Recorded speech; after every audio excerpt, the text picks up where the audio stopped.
How are you doing? I'm good. How are you? Good. Thank you for taking the time to join me again.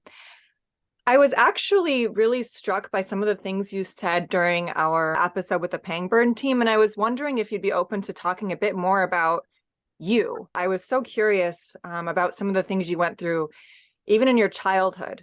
Um, like you Yeah. mentioned, I think you were put through finishing school. Yeah, twice. How was that? How old were you when that happened? Oh, I was actually 19 and I was at college and I had a modeling agency reach out to me and I just didn't know how to carry myself. My family, my aunt's a famous model and my grandmother was like a movie star and stuff. And so she really kind of pushed it when they reached out to me. And so they put me through, finishing school a couple times so I could model in Nashville while I was going to college. Oh, okay. So I had thought maybe this had happened in much younger. So your family wasn't as rigid then with gender roles as it seems to be that like what happened out after your formative years. Oh no, my family's very strict on gender roles. Oh, Very, very. really? Oh Okay. yeah. Oh How yeah, was absolutely. that? Like in what ways growing up? Well, life doesn't come black or white, right? Um, but I think that us human beings really you really want it to. We want it to come black and white. And so anytime we handle anything that we don't quite understand, we want to make sure that we put it right here in this box or right here in that box. And so that's I think gender roles are because of that. But my family was very strict on gender roles. Boys did this and girls did that, and it was it was hard. Not really fitting in from that point of view. And I always say that the women in my family all look like drag queens. It's like Texas drag queens. Long eyelashes and all that kind of stuff. That's my family, and that was hard to kind of be around. And then on the other side, you had my father, who was a professional athlete, just a total man's man. And so I had those models. I had the male and female role models that we think society should be modeled. Um, and so for me, and they didn't know this, but it kind of made it a little bit more ostracizing if they weren't, so strict on their roles. I don't think I would have been so caught up on it, and I don't think that I would have. I don't know if I would have been pulled into this, but when the whole gender thing came out, it kind of like it takes you back to like when you're a child. For me, it was 2 weeks, after I went to the psychologist, where I kind of just would go through my life, the history of my life, and go, wow, if I was male, this would have turned out different. And then if I was male, this would have turned out different. And this hardship would have turned out to be, you know, a good ship or whatever. And so I started to go down, and I realized I was like 43 years old. And, I thought to myself, what would my life be like if I was born male? And I mean, I started from a very young age. When I was 4 years old, they started me in school. I skipped, grades. And so at 4 years old, I was carrying a briefcase to school. And that's what I wanted. I was kind of awkward like that. The first day of kindergarten, I actually walked up to the teacher and said, your inflections are wrong. Let me read that book. So I've always been kind of a dominant person. It's not something that, I learned, whatever. I mean, it came to me very, very young. And so as I went through all of that whole childhood experience, I interjected. I kind of pulled out female and put in male, and pulled out female and put in male. And I realized that my life would have been completely and totally different. It would have gone from, Kelly, no, no, no, we don't do that. Girls don't do that. And you do this, and you do that. And my family, my mom and dad were never hard on me with gender roles, by the way.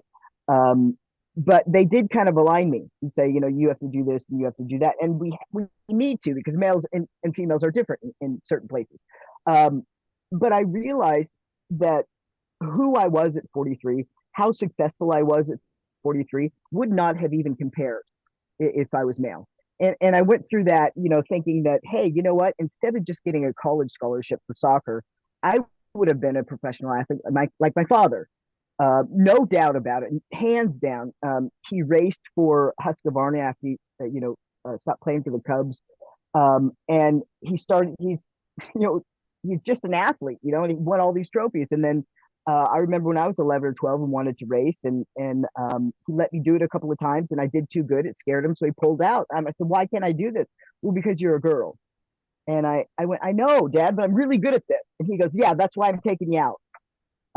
And so, for that, I think of the times when we used to race, and it was like, I did something wrong beating the boys or beating men. I mean, I've been on motorcycles since I was 2, right? Since my father was a professional. So when I started, getting into that a little bit, it was kind of like, you're embarrassing the boys.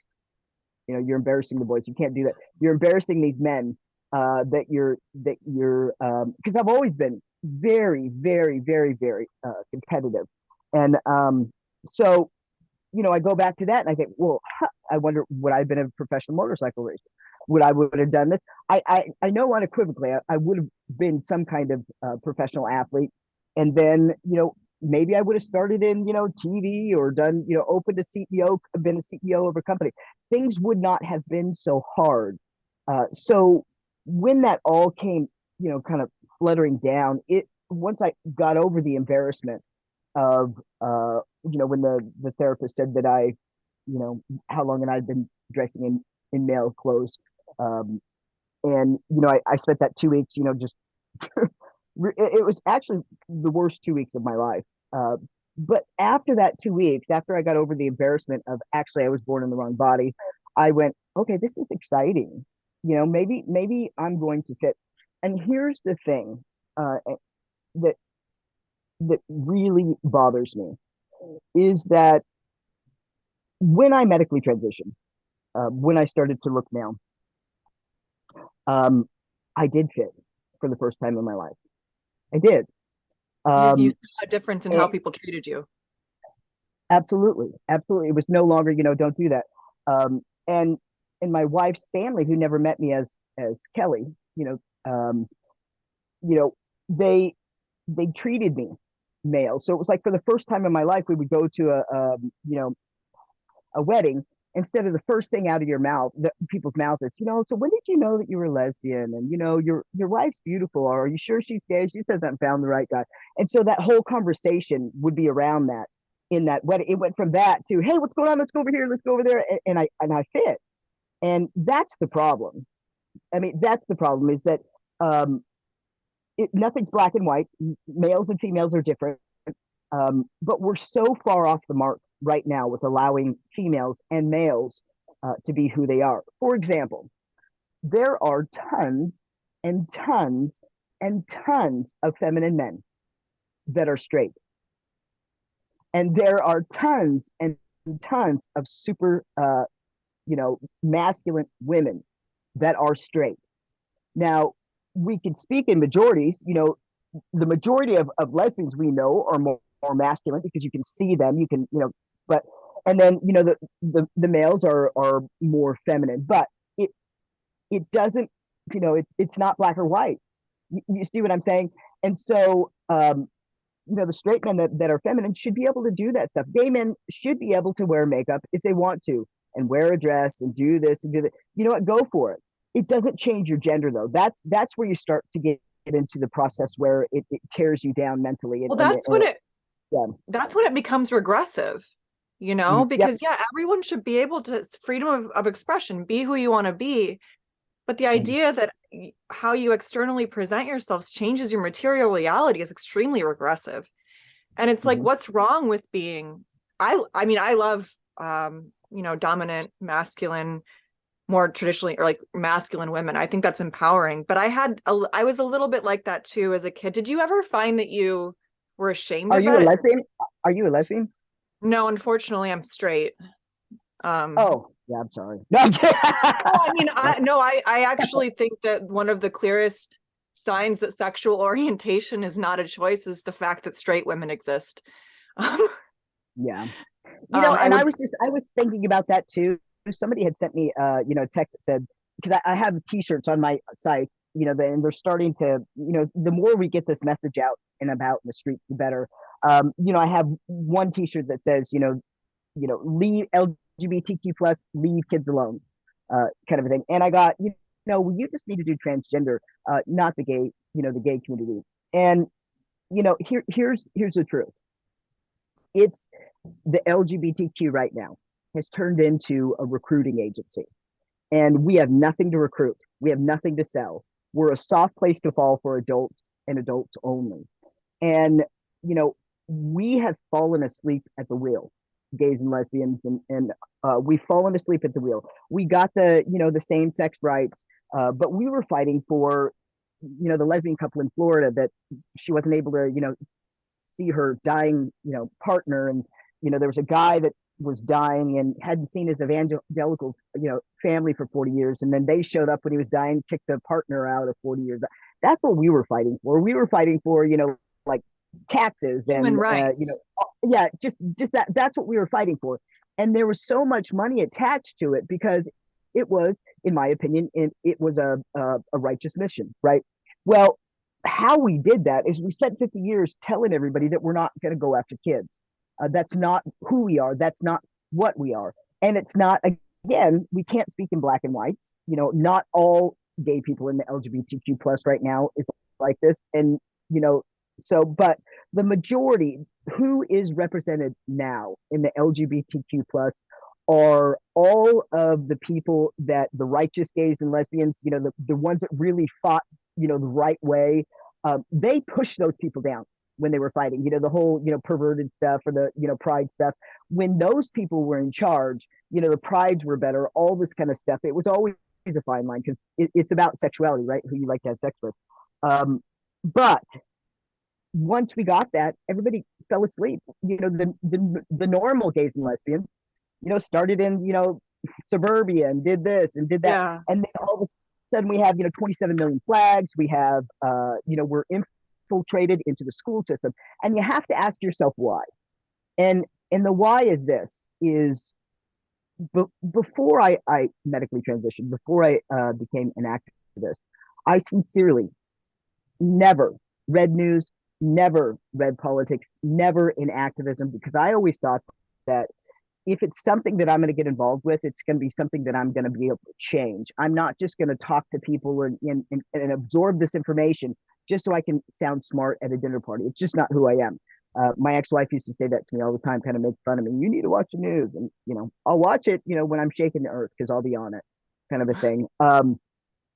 But I realized that activism in itself is a complete and total business now. Activism is a business. And what we're finding with social media is that social media can polarize, can take those black and white scenarios. And if you pull somebody that has any kind of, charisma or anything, you can come up with, and I love Matt Walsh to death. I actually like Ben. I like everybody at the Daily Wire. And I'll tell this to Matt's wife is a good friend of mine. And I tell her, all the time that his whole focus on right and left does nothing for anybody but him and his career. And it does it for, the Daily Wire, because if you can communicate to somebody that we have a problem, this is the problem, this is the enemy, and you need to come over on this side so we can fight the enemy. What you do is you get instant people following you because you are conveying that you can fix this. But what happens with that is we become so polarized that we have these blind spots like, medically transitioning an entire generation of children, with all 7 studies that said it was beneficial have been retracted to modified, which doesn't help shit. We have never had it long-term studied, but we do know these kids are getting early onset osteoporosis. We do know they're getting heart disease, heart attacks, pulmonary embolisms. We do know that it increases mental health and makes it worse. 12% psychosis. It cuts lives down by 10 or 15%. We do realize that the highest point of suicidal ideation is 7 to 10 years after. It's all very seedy. If you look at all these studies, they're all like 1 or 2 in the Christmas party phase. Where when I was, when they said I could fit, you're born in the wrong, you're excited. Nobody's going to take that away from you. But stuff like that is getting through. And I always say this: in 100 years, people are going to sit around and talk about this time exactly the way that we talk about the Hitler era. Which, how in the hell did they do that? And they did that with social media.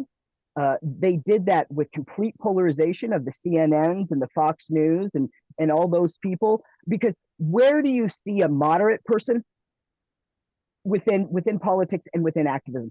And it's one of the reasons why, Caitlin, it's one of the reasons why I do not allow myself to be boxed in.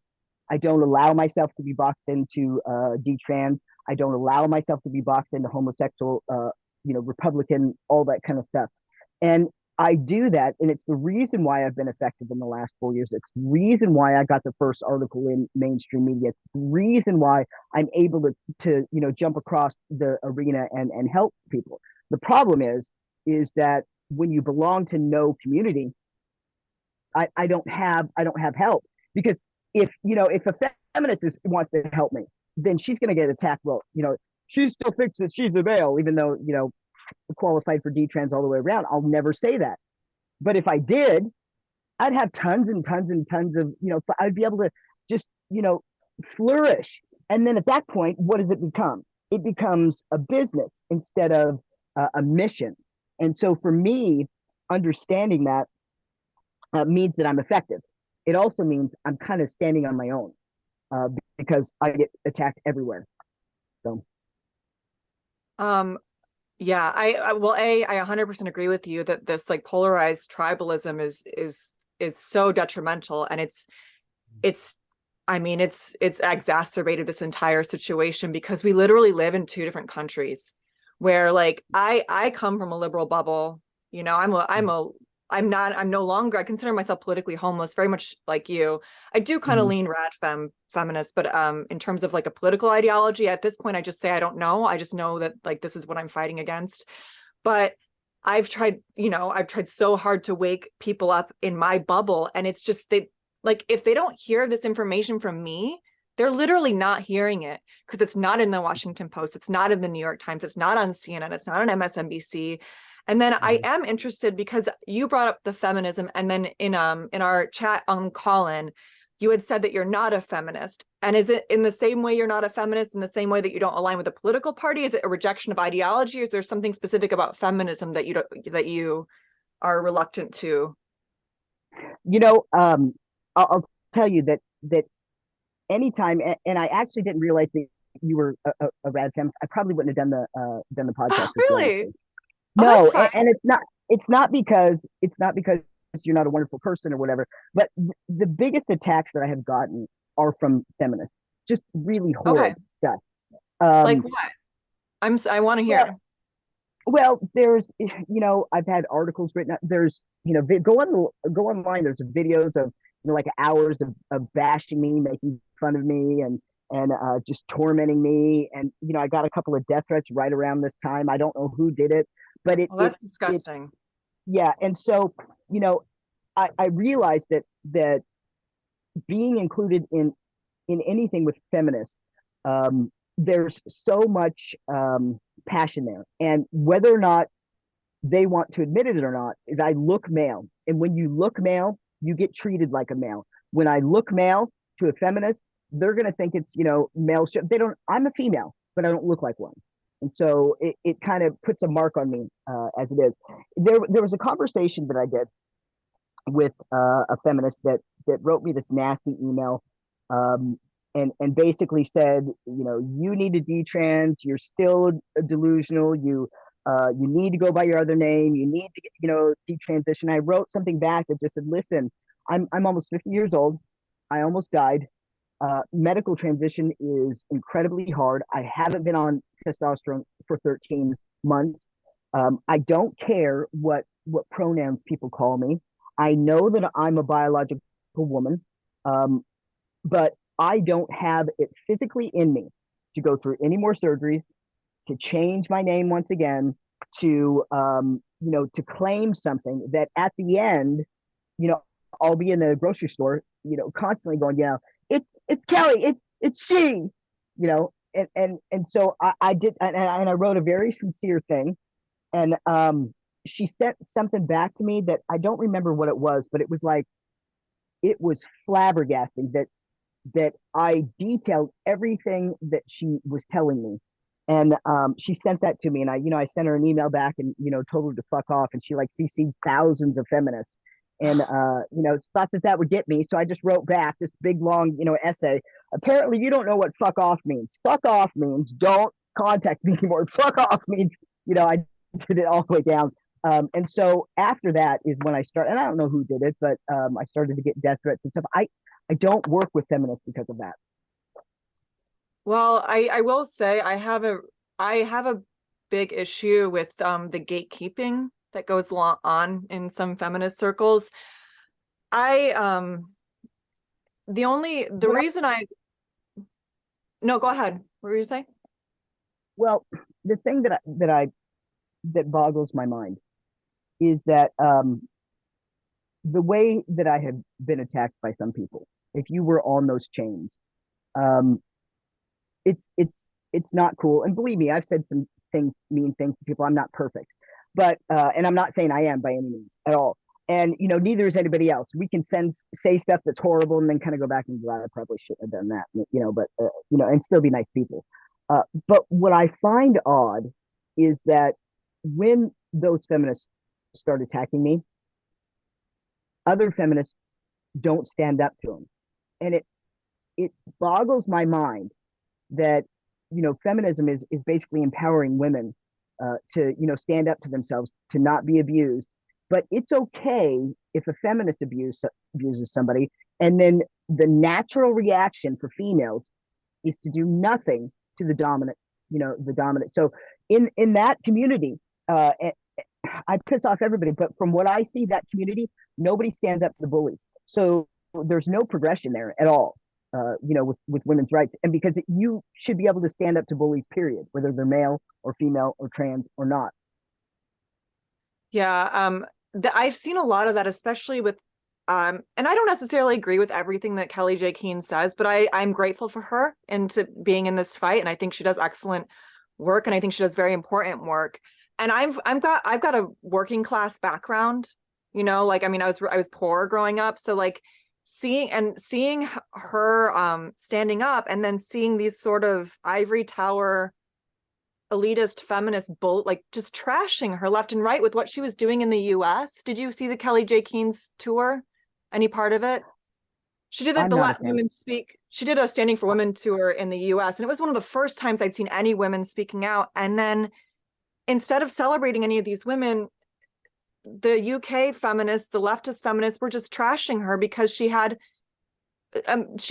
hired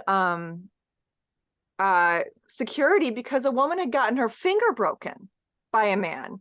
And it's just like, I was just like, why are you bullying Kellie and not celebrating the women standing up? So I do take a lot of issue with some of the stuff that goes on in feminist spaces. I agree with that. And there is a lot of ugly infighting, and it grosses me out. And I don't like the gatekeeping. Like, it's to me, it's anti-feminist to tell any female person how they're supposed to choose to live their life. Like, to tell you what to do with your life, fuck off. It's not, that is not, that's not liberation of the female body, to tell you that you're living your life incorrectly.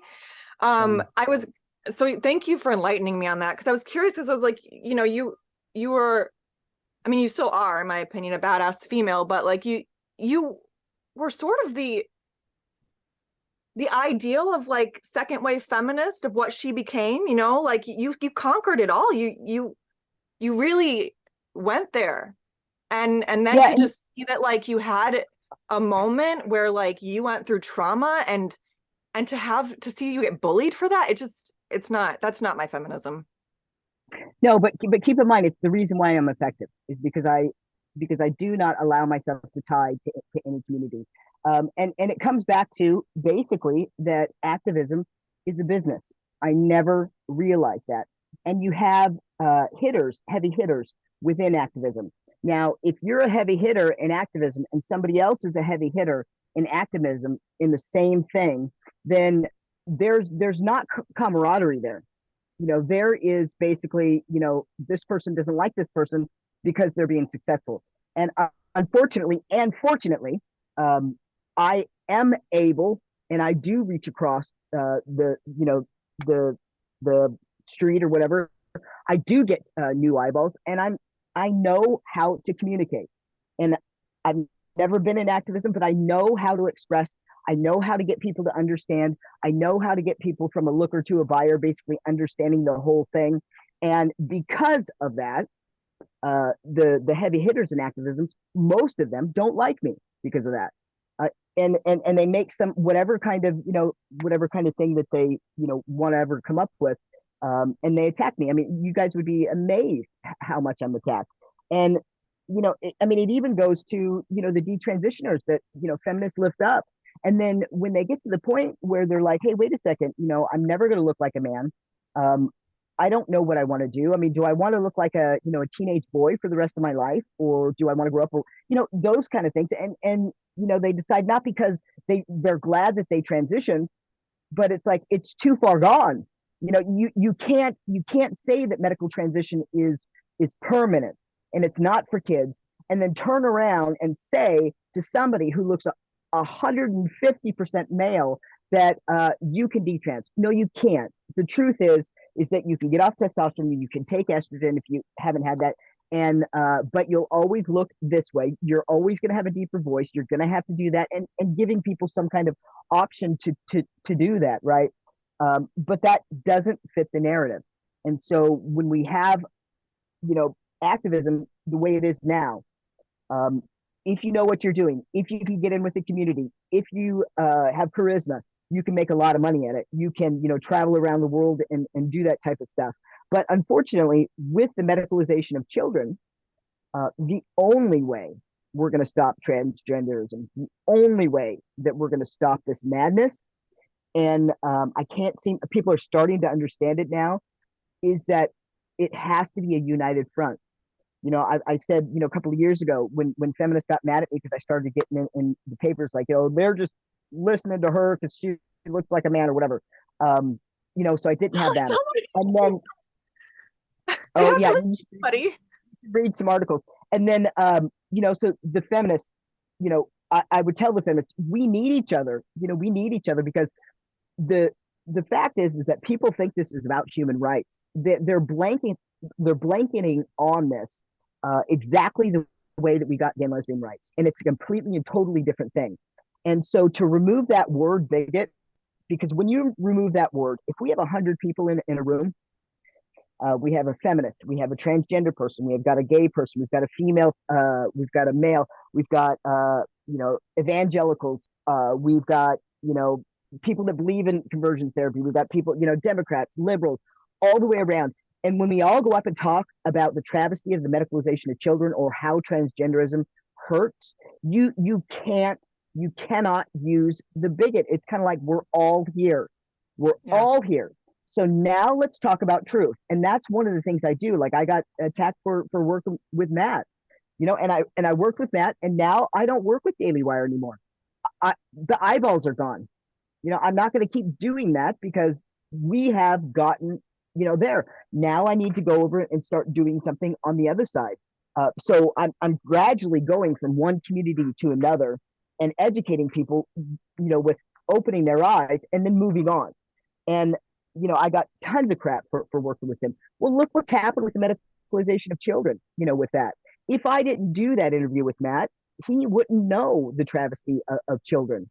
He would not know he would not have been in that interview where I just absolutely reprimand everybody in that room, for not understanding what we're doing about children, getting into this, and just basically holding everybody accountable. Now you have to do something. And Matt has. Let me tell you, he has. He's done everything I asked him to do with that. So would he have done that ferociously against children if I didn't talk to him? Probably not. And so every part of community has to be part of it. But unfortunately, in activism, you make money on your pocket. You make money on your pocket, and when you're outside that pocket, then you do not have support. You don't have support. And I do not have support. I do have little, donations here or there, but I can't not work and go to rallies like all these people do that kind of. And the reason why they do is because they've got that pocket. But the thing is that the way I do activism, and, feminists will hate me for this, I do it well. I get to the other side with people. I know how to convey emotion. I know how to explain things. And so I just do it. So I'm super grateful for What is a Woman documentary. I shared a ton of clips from that film. And the enemy of my enemy is my friend. Like, I don't like Matt's politics in terms of women's rights. I'm very much a pro-choice person, and there's things I disagree with him on, but I'll work with anybody on this. There's certain things that like we just have to fight together on. And I have said that this is the broadest coalition, if we could actually make it a coalition of people. There's like every demographic under the sun has people that disagree with this. If we could come together, that is the most empowering way we can fight this. But to be honest, I think it's all probably going to come to a head in the presidential debates in 2024, because that is the time when the mainstream media can no longer hide this, because it will be debated. And we're going to watch the party of science get clobbered, especially if it's Newsom versus DeSantis, which is what my money's on. And I'm very curious to see what might happen. And the capitalist nature of activism has turned into a huge detriment. Now that we've finally achieved, liberal human rights, I feel like LGBT rights were kind of the last step in that. And then you're right, as soon as that happened, people still wanted to keep making their money, so they found ways to do that. And then they went with Black Lives Matter, right? And then now they're like trans women or women. So it's a human nature thing is what we're doing. And so to stop the medicalization of children, you have to be able to work with everybody, and you have to take I have to take getting attacked. I mean, in Matt Walsh, there was a man that got thrown in jail or something for talking about his transgender daughter, whatever. That dude, in Canada. Yeah, that dude attacked me, and all his friends attacked me and called me, just why? Freak of nature and all that kind of stuff. I don't know. That's the thing, is I don't know. So so all these people have always attacked me, but I always go, okay, but we still need to work together, because the truth is that the medicalization of children will stop. It will stop when the carnage spills over, and it's going to spill over. We're working to a suicidal epidemic, and people get mad at me when I say that. Well, too fucking bad, because it's coming. Because that 7 to 10 years, after you medically transition, we're going to have these 11 or 12-year-olds that had autism, were same-sex attracted, or gifted, or mentally ill, or abused, or this, or that we're telling them, hey, you can fit, you just have to medically transition. And so we do these studies, in the first couple of years, and everything's euphoric, but it takes time to do that medicalization. We're getting to the point where these kids are hitting the 7 to 10 year mark, and they're kind of like, well, that didn't work. And they don't have that thick skin. And so then they start to work somewhere else. And then now activism has gotten to the point where the detrans is the new money train. So these people are coming out detrans, like London, right? So now what did he do? He says, I just had an epiphany about the medicalization of children. No, you didn't. No, you didn't. You thought you were Korean a couple of years ago, and you got money for that with your org. Then you went to trans, you got that, no more money coming in, so now you did detrans. And that's the truth. But unfortunately, in the middle, in the struggle, people that are able to sit in the middle and sustain all the attacks are the people that are going to make a difference, because the carnage is, like I said, it's going to spill over, or we're going to stop it. And it's either going to run its course, it's going to run the course that Lupron, the puberty blocker, they have a whole Excel, I'm telling you, on when this is going to end, how much money they're going to have to pay. But what needs to happen is we need to start putting people in jail. And I agree. The only way that we can do that is to be neutral. We all have to work together. Have you ever come across Duchess Lois's Twitter account? Okay, so he's a First Nations person, so an indigenous person in Canada who had surgery, sex reassignment surgery, to get a vaginoplasty about 14 years ago, and he just got approved for MAID. So he literally just got approved for medically assistance in dying because Yeah. he felt like he was rushed into surgery, and has the guilt also of being an Indigenous First Nations person that castrated himself and sterilized himself. So he like cut off his family bloodline, and he didn't realize, like, it's horrifying. And he's speaking out for as long as he can until he goes through with it. But it's just there. You're right. Like, we're at that place where we're going to start seeing people Yeah. end their life. And it's We are, just, and it's horrible. And I try to tell people this with detransitioners, and people think I'm anti-detrans. I am not anti-detrans. I am whatever somebody needs to do to find peace within their life yeah. and not be mentally ill. But what I find is that these kids that are 11 that medically transition, they get 18 or 19, they realize that that didn't work, and then they get told another lie that you can be on testosterone for 7 years, and and then you can detrans, and they get all this attention, they get all the media, and when that goes away, they realize, hey, I was lied to again, because now I'm out. Do I transition back? Do I do this, or do I do that, or I do this? So we're gonna, and I've actually, I talk with so many of the detransitions. I never say names.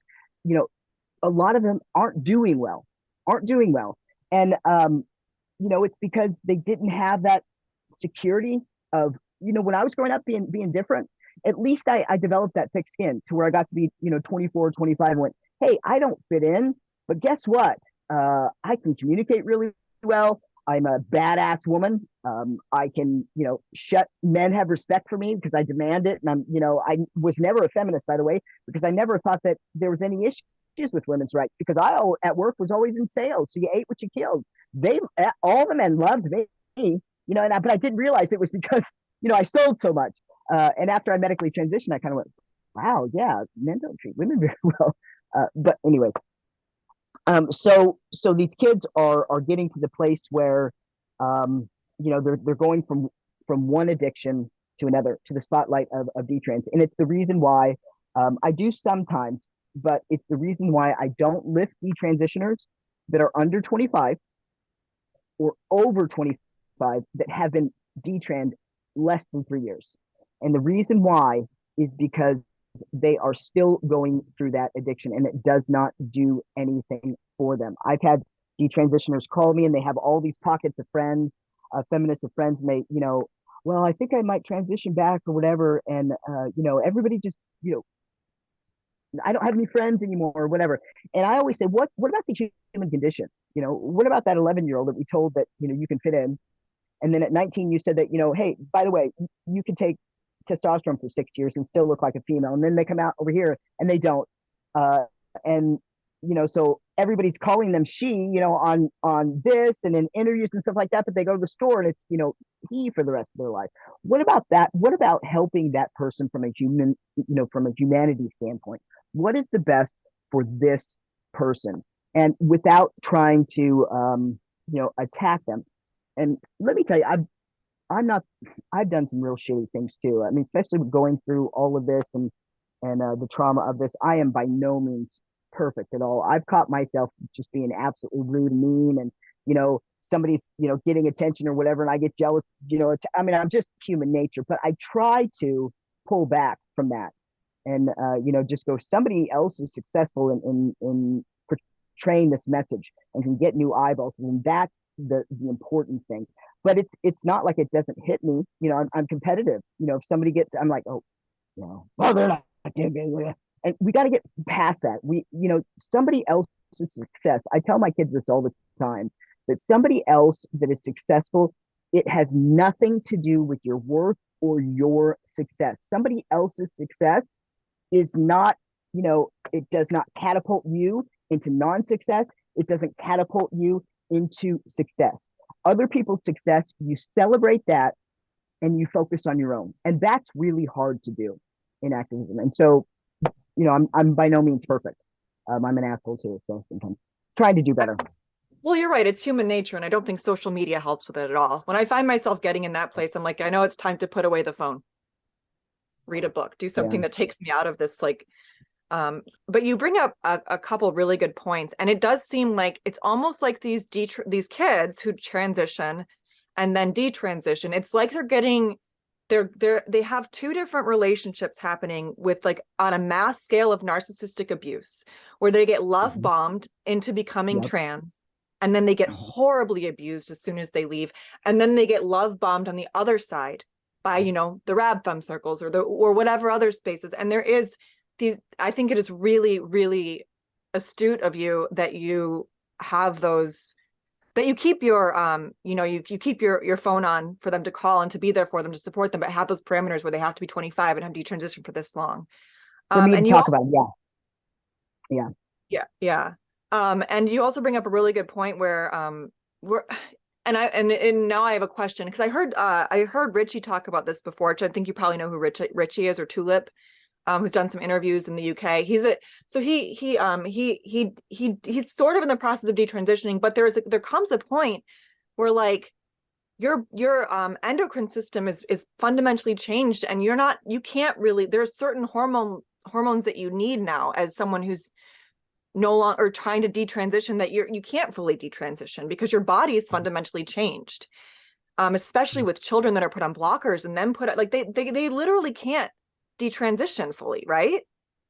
Yeah, and another thing is that, you know, with medical transition being experimental, the first time that I started on testosterone, which I was at that place where nobody was going to tell me different. You know, I was born in the wrong body. I was going to get it fixed. So, but now when I look back on it, you know, one of the first appointments that I had with the doctor when they prescribed testosterone, it was, you know, we'll try this now. I don't really know, you know, what works. It's kind of experimental, but we'll try that.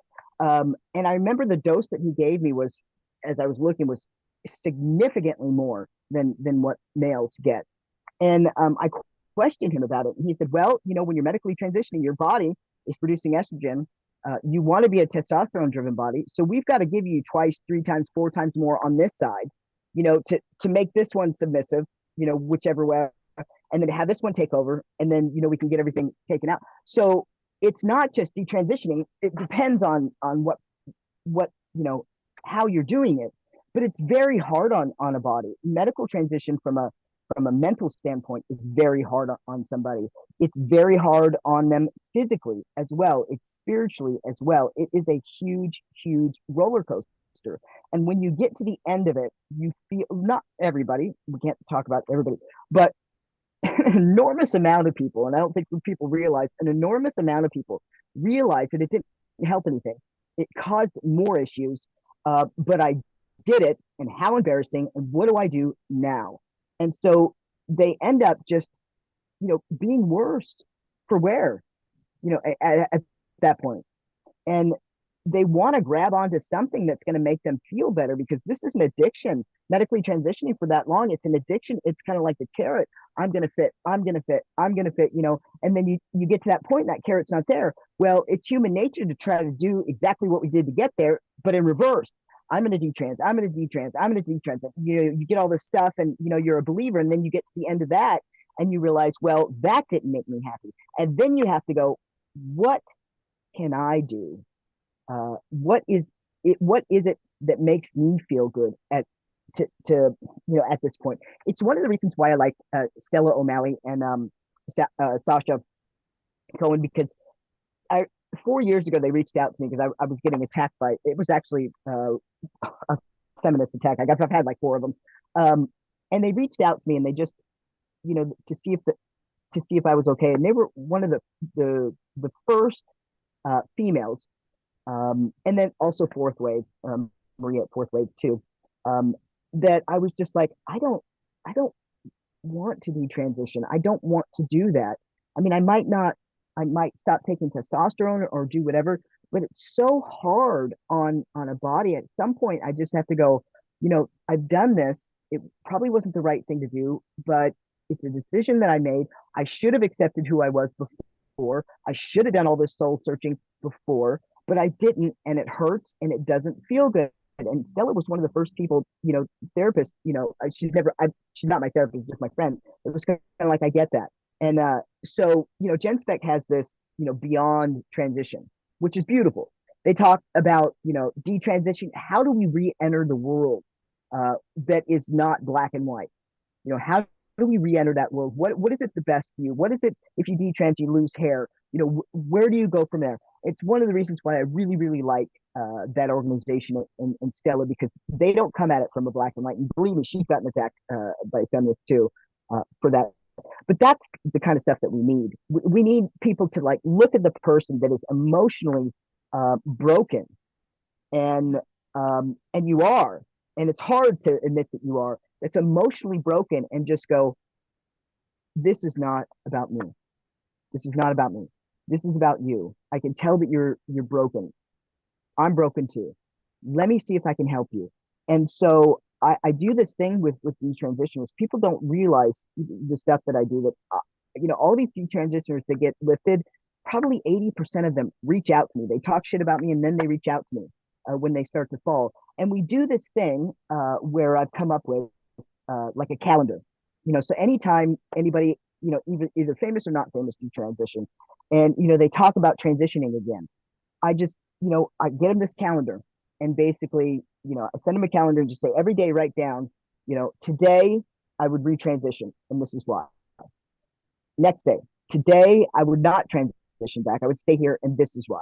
And so after 3 months, month to 3 months after you do that, you can come to the end of that, and your brain will have processed what's the best thing for you to do. Because what I think is the best thing for you, what feminists think is the best for you, what your parents think is the best for you, might not be the best for you. Now, this is the hard work.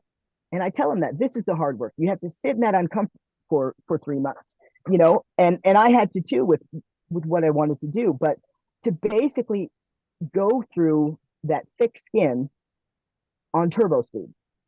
And, it's one of the reasons why when parents reach out to me, I always tell them, if the parents tell me that, they want to get on, puberty blockers and this and that, I tell them, make them own that. And how you own that is by telling them the truth.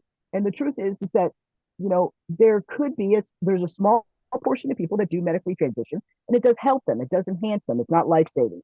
You might be that one person. But for me to get on that bandwagon with you, I have to know that you've done your work.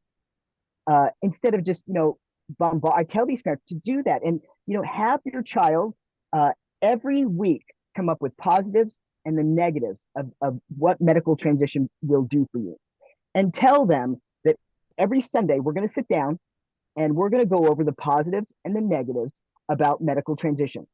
And if you come back, Sally Jane or whatever, and have only positive, then it just reiterates the fact that your brain is not fully developed to make these kind of decisions. So every Sunday for 2 years when they're 16, not telling them they can't do it, or not telling them that I'll call you the pronouns when I see and hear. If you medically transition when you're 18 and I see and hear male, then we'll talk about it then. Right now, I see female. I'm not going to run around that. It's narcissistic and it's selfish, and I'm not going to do it. But let's talk every Sunday, and go through that process. And what you find is that every child that I've had a parent do this to, they kind of work themselves out of it within about 6 months. Oh. Because what you're not putting words in their mouth, you're making them search for that. So when they come back and they go, well, medical transition is going to do this for me with this, but I didn't know that it cuts life by 10 or 15%. I didn't know that. Okay, well, what's the thing about that? What's going on with that? And then tell that child that when you're 18 years old, because you can't stop them anyway, I always say to bribe them, tell them you'll pay for college, and then, after you graduate, well, or whatever, it's just keep, but once you get to that place and they've done that work, if they decide to medically transition, then put your cheerleading outfit on and tell them that, I will support you. I'll sew a cheerleading outfit for me and dad or mom, or whatever, and we'll throw, our tutus on and throw glitter at you, and we'll walk into the clinic because you did your work. And that 99% of the time, people work through that. They work through that. Too many parents nowadays are, they're scared, which they are, and they're not thinking about how they're approaching their child strategically, which, when I was in that place of being born in the wrong body, you couldn't take that away from me because of the pain of my life. just of everything. Girls don't do that. You can't do this. Where would my life be? And so you can't take that away from me. For the first time, I thought I was going to be able to be straight. And I've always had a hard time with being a lesbian. I never wanted to be a lesbian. I always wanted to fit in. And so you couldn't take that away from me. You're not going to take that away from your kids either. So you saying that it doesn't help anything. It's puke sales, right? It's like, here's this car. It's green. It's automatic. It goes all the way down. You're like, yeah, I don't like it. You go, this is car's green, and girls really like green, and this will actually, fly through the air and make it, all that kind of stuff. And then, there's some ownership with that, but you can't puke with your children. You have to make them do the work. They have to get the negatives. And once they start doing that, the chemistry in their brain changes, and they kind of go, I didn't know that it did that. I did not know. So, I'm hearing a couple things. One, what I think is so brilliant about what you're doing, and I hope you write this down somehow. I hope that you are able to get this, I guess, sort of program. So the second part of what I want to say is I grew up with an alcoholic mother, so I was going to AA and Al-Anon meetings, and that first step the first step is admitting you have a problem, whatever, but the personal inventory thing, the writing everything out, it really reminds me of what addicts, what people in AA do, is that taking that time to really self-reflect and write out everything. But the other part is that what you're doing is you're getting a child to think critically, which I think is one of the biggest predatory aspects of this, is the parroting of the idioms and the social media aspect, where everything's sort of dumbed down and polarized in black and white, where what's happening is you're muddying a child's ability to critically think about anything. So when you give them the time to really sit and just think with their own thoughts, not being forced into parroting a however many characters Twitter allows or all that stuff, but self-reflect. I mean, it's massively important. So I think that's incredible what you're doing. Yeah, I'm not good at very many things. Communicating, I am, and being a parent, I am. I do know that. I never thought I'd have kids. First of all, second of all, I thought I'd be terrible at it, but for some reason, I'm good. But one of the things I've always tried to help my children is tell them what's coming before it's coming, and tell them, the reason why I say no to stuff. My kids are, if I start talking about this, they'll roll their eyes, but in detail, when they were little kids, I explained to them that you cannot see around that corner. You can't see around that corner. I always talk about the baby that was at the pool, when they were about 7 years old, and my twins were running around the 12, 13-month old or whatever. Don't go near the water. You don't go near the water, dude. And they just were so dutiful. I watched them the whole afternoon. We had dinner that night, and I'm like, why were you so concerned about your child? Around, or why were you so concerned about around the pool? And they looked at me like, well, he can't swim. He's drowned. I'm like, well, he should know he can drown, right? I mean, is he stupid? And they were like, no, he's a baby. He doesn't know. And I'm like, well, do you know that if you can't swim, if you're going to drown? Yeah, I know. Do you know? We all know. What's wrong with that baby? It's stupid. And they got mad. And they're like, oh, that baby's not stupid. And so I said, listen, our brains are in a constant state of fusing together when we're a child, and it doesn't fuse all the way together until we're 25. And so the reason why, that baby does not know, he looks at water and thinks it's really, refreshing. He's going to jump in. Everything's going to be okay. The reason why he doesn't know that is because he has not gotten to that place in his brain where he's able to pull that together with experiences. Your brain has fused that far. So my job is, until you're 18 and then guide at 25, is to help you see around the corners you can't, love the hell out of you, and then also figure out what you can do for a living that you really, really enjoy. So when we come to things like when I say no, I'm a total yes parent. There's a lot of things. There's a couple of things that they can't do, and they know. Drugs and drinking. It's an absolute no. I'm like a Dr. Phil, where they say, well, you can't get your kids from drinking. Yeah, I can. Watch me. And I tell them the truth. Your brain is actually working harder at this time when you're from 0 to 2, and right now is when your body works the hardest. At 0 to 2, it's your body. At this age, it's your brain.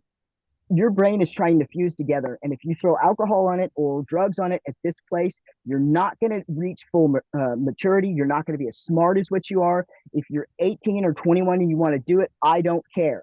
But you're not going to do it in this house. And this is why you're not going to do it in this house. And it works, but you have to talk to your kids to do that. And I do, to the point where, they're always like, oh my God. But do you live a more sober life, or is this just where is it just something that like you um is it just what your understanding of like the after 25 it's okay to drink? I'm just curious. no, well, here's the thing. I come from a family of alcoholics and drug addicts. So for me, there's twofold to that. I know that it's kind of, an addictive thing. And my addiction has been, my career kind of stuff. And then, the transition and stuff. I mean, I do have that addictive personality. Never really got into that. But I know that I could very, very easily. And so for me, I just, my sister was a drug addict when she was a kid. My mom, my dad, everybody was. And I just knew that I didn't want to do that. But I know that, and they're all flourishing now. My sister's awesome. But I know that they can be pulled into that. So it's, I don't want them pulled into that. Number one. Number two, it's the truth. Their brain is fusing together, and I give them a reason. So when I ever say no to stuff, it's a big deal. It's a big deal. And I mean it. If they want to go to the store, they want to go to a friend's house, or they want to do this, or they want to do that. Um, my daughter wanted to go to a friend's house a couple of nights ago, and she was really sick a day or so before. And I was like, no, I don't want you to go. And she got upset. I said, Julia, this is a singing around the corner thing, and you're not going to go. I understand that you're upset, but watch yourself, because if you start throwing a fit, I can turn into a no parent real fast. There's a reason why, that. I don't say no to you. We were just in the hospital because you had the flu. You're not going over to your friend's house. It's not going to happen. And then later on that night, I had to take her back to the hospital because she got sick and, puking. And so I said, see, Julia. So I always, kind of work that with them. And I don't say no very often. So, I want to because I've recently reconnected to my spirituality, and you mentioned God in a few places on your org website. And I just kind of want to know what your relationship to God and religion has been like throughout kind of the trajectory of your life. Were you raised in a religious household? And how you've reconnected? no, I wasn't. I wasn't at all. Religion has always been a really um, hard discussion for me. And, when I medically transitioned, something happened, and it's kind of interesting. Um, my ex-wife's family is very, very religious. And for several years, I used to listen to the torture of, hellfire and damnation. You can't be with Kelly. You're going to go to hell. You're going to go to this, that. And, I mean, it's like she's pulled apart by a Chinese torture chamber. She didn't have really anybody in her family that was like, okay with it. Uh, and so I saw that, and I thought to myself, I hate these people. I fucking hate these people. They know what they're doing, and I hate them. And so when I met them as Scott, they didn't know that I was Kelly. Um, I got to be around them without them knowing who I was. And I got to know them, and I got to understand why they feel the way that they do, and how they came to that. And I watched them with their kids. And I'll tell you, that family is the most incredible family in the world. I love them all. I loved them all. Her mother was like 90, and we'd have to go over, she had like 7 brothers and sisters. So one person would go over and babysit or whatever. And, if anybody never could, I'd go. I'd love talking to her mom. I'd put her bed. She'd start telling me stories and stuff. And I loved her. And these people were like extremely, extremely religious. And, it was an Easter Sunday, actually. I remember I was leaning back on a tree, and the first thing I thought was, what kind of person are you to lie to these people? First of all, what a horrible thing to do. First of all, and then I thought, and I realized that if I would have been born in that life, if I would have been born male, as religious as they are with my personality, And as rigid as I am and conservative as I am with who I am, I would have been the biggest homophobic, asshole, conservative, religious, Catholic. I mean, I would have been over the top. There would have been none of them that would have been, I would have been the asshole in the family. They talked about doing conversion therapy with her. I probably would have gone to the house and put her over my shoulder and took her. Uh, and and so it opened a door to me, to where I can work with conservative people and evangelical people, because I understand that where we are in life, it has to do with where we've been, what we were given from a DNA perspective, and so I don't. It's okay if somebody is not okay with homosexuality. It's okay to me. It's okay to disagree with that kind of stuff. But from that perspective, I've always searched for God. I've always was the kid that wanted to be the family that went to church, and I really wanted that nuclear family. Uh, my parents and drugs and alcohol and all that kind of stuff, but they loved me. But it was never that, and so that's what I wanted. And then when I found out that I was lesbian or whatever, I'm like, I can't have that. I can't have that. And so trying to find myself within that it is very, very hard. It's another reason why I decided to medically transition, because if I medically transition, if I was born in the wrong body, if I'm really male, then, I'm straight. So I can, go to church and I can do this and I can do that. But after the soul searching with this is I am spiritual. I do think that there's a God. I do absolutely. I do not believe Christianity has it right. I don't believe in Jesus Christ. I don't think any human being has it right. I think that religion is just as dangerous as transgenderism is. It's an ideology. The only thing that religion has over transgender is that at least Christianity, there's an outline. You have to believe in Jesus Christ. That He's the Son of God. You have to believe certain things that makes you a Christian.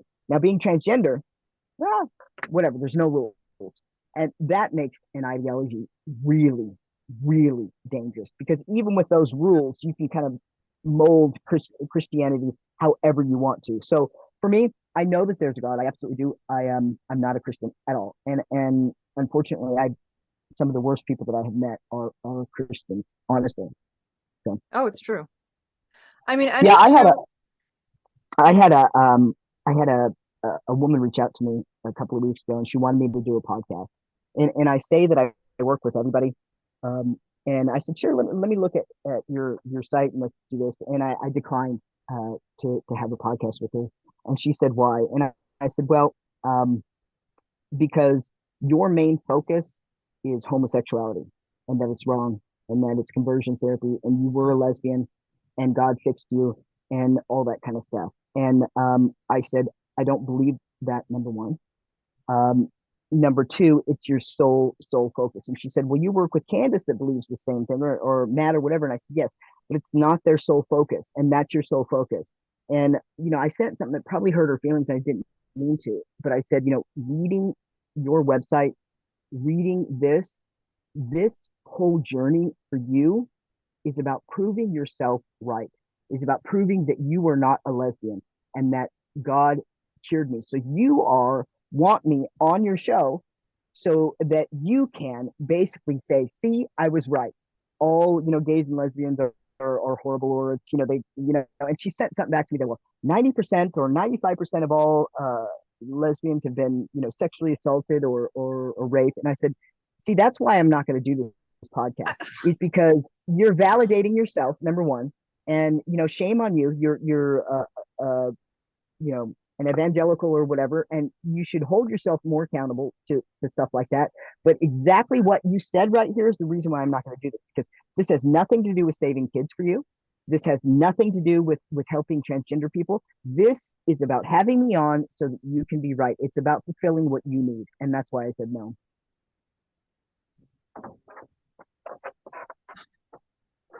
Did you ever end up talking to your ex-wife's like coming forth, and do they know that you're biologically female? I mean, I guess at this point they kind of have to, because you're sort of a public figure.